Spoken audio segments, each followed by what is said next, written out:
Welcome to the Passive Mobile Home Park Investing Podcast with your host, Andrew Keel. This is the podcast where you can get the education you need to invest 100% passively in the highly profitable niche of mobile home parks. Hey there, welcome to the Passive Mobile Home Park Investing Podcast. This is your host, Andrew Keel, and today we're going to continue our series on risks and different risks that you need to be aware of when looking to invest passively into a mobile home park, or if you're looking to buy a mobile home park yourself. You just need to, consider these things. When I first got started, I was following Frank and Dave's method, from the MHU boot camp. And he said, hey, focus on the Midwestern markets. There's more mom and pops there. There's better cash flowing opportunities, better deals. So that's what I did. But one thing that, looking back in my early days of starting out, is we were buying in tertiary markets. And that's what we're going to talk about today is the risks associated with buying in tertiary markets. And, from my experience, I've done this, I've made mistakes. I'm going to share kind of some of the hurdles that we came across in, one horse towns, right? We own one park where literally there's one employer, one large employer that's like a meat manufacturing plant. And, during COVID, for example, it was a really, really tough time. Like that was the one park where collections was the worst because there was only one employer for literally 80% of our tenants. So we're going to talk about tertiary markets and, just all the factors that go into this. So number one, you're going to have a lower population count, right? So you start at the top of the funnel. If you have lower population, there's only going to be so many people looking for housing at any given time. And that will lead to number two, which is lower demand for housing, right?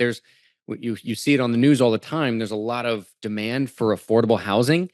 However, if you're in the middle of nowhere, and there's not a lot of employers around, there's not going to be a lot of demand. And you're going to have to get more creative. And this is something where I've been guilty of it, buying parks in tertiary markets. You got to get more creative. So we're going to talk about that a little bit later as well. Number three, there's the longer commute time. We own two parks in Crookston, Minnesota.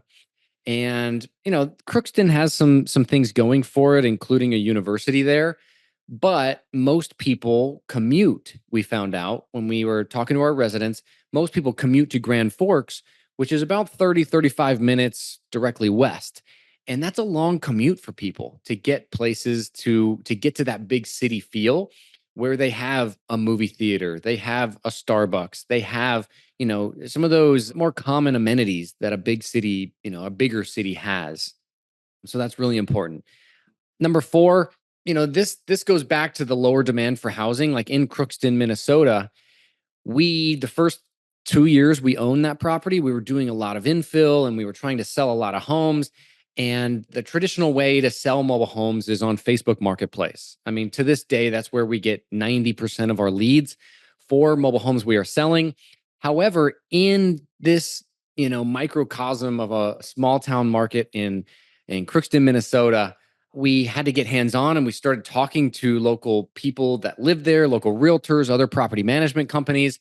And it turned out that, the top two marketing methods were bandit signs, which we had to default to when Facebook Marketplace wasn't working. And then also there's like a classifieds page done by the local newspaper. There's like a Crookston newspaper that has a classifieds page as part of their website. And that's where people go to buy and sell things. And it's not on Facebook Marketplace in this one town.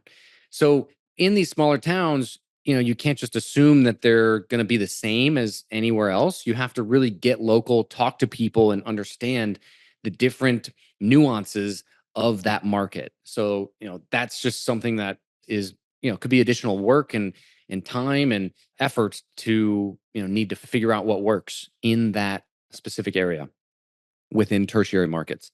Number five, it's harder and it takes longer to get to, right? For your on-site visits. We visit every mobile home park every quarter. And if we don't, it's because something crazy is going on like COVID or something. But you got to get to your parks to get hands-on to see what they look like. The drive-through videos can only show you so much. And when it's harder to get somewhere because there's not, a big airport nearby, it's more expensive typically to get there and it takes longer, right? So we own two parks right now in northern Minnesota, not the Crookston ones. This is like more northern than that. Roseau, if those of you that know Minnesota, and it's a small tertiary market and it takes forever to get to. You literally have to fly in probably to Fargo or Grand Forks, and then you have to drive, multiple hours to get to it. So it's harder to get to. And that's been one of our pain points with that deal. Number six, another issue with tertiary markets is it's harder to find contractors and service providers, right? Just to do common things like plumbing repairs and so forth. There's usually it's like there's one plumber in the whole town. And if he goes on vacation, you're trying, like we have this one park in Denison, Iowa. And, there's one plumber that services the mobile home parks around there. And if he's not answering his phone for whatever reason, and we have an issue with our lift station or with, our water lines, it's a big issue. And then we're like trying to call people from Omaha and get them to drive up and it's more expensive. So that's a big one right there. Is it's harder to find contractors in tertiary markets.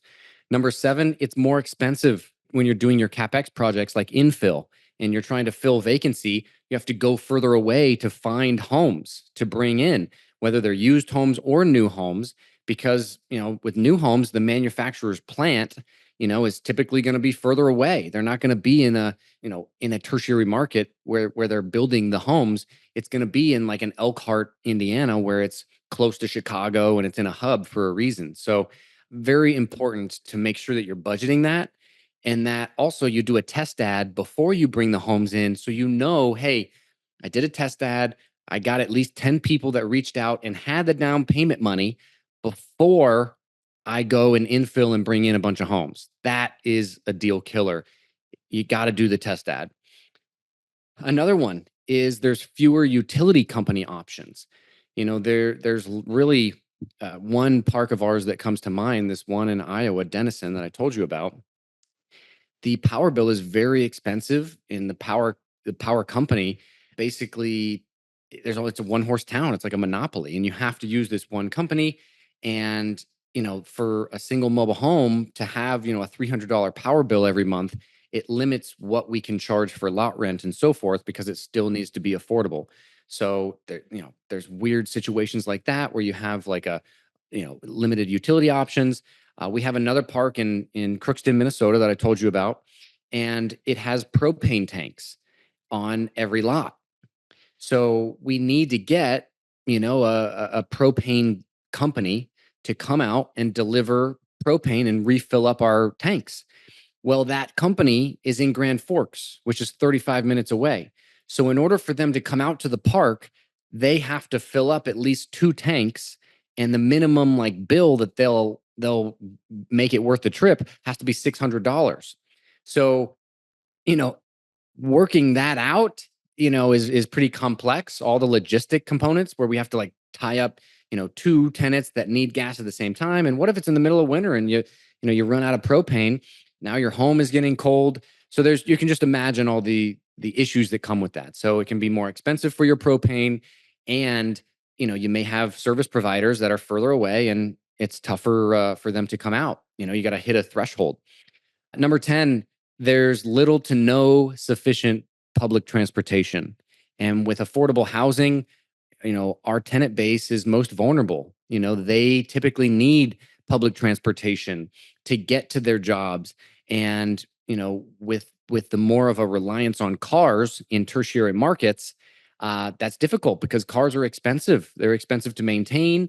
And you need to consider this if you're buying mobile home parks in tertiary markets. Another one, the day-to-day needs, we kind of touched on this earlier, but like healthcare, pet care, home maintenance supplies, and car care, all of those are going to be a little bit harder to fulfill in tertiary markets.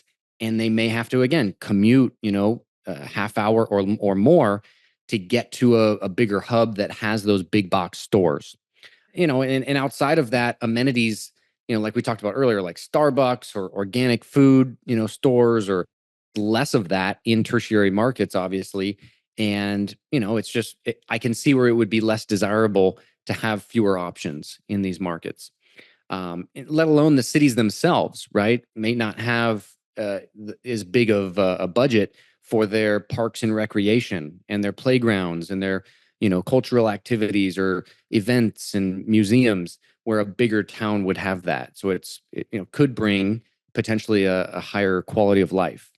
And then the last one, the big risk of buying parks and tertiary markets, I think you should always think of, you should always have the end in mind, right?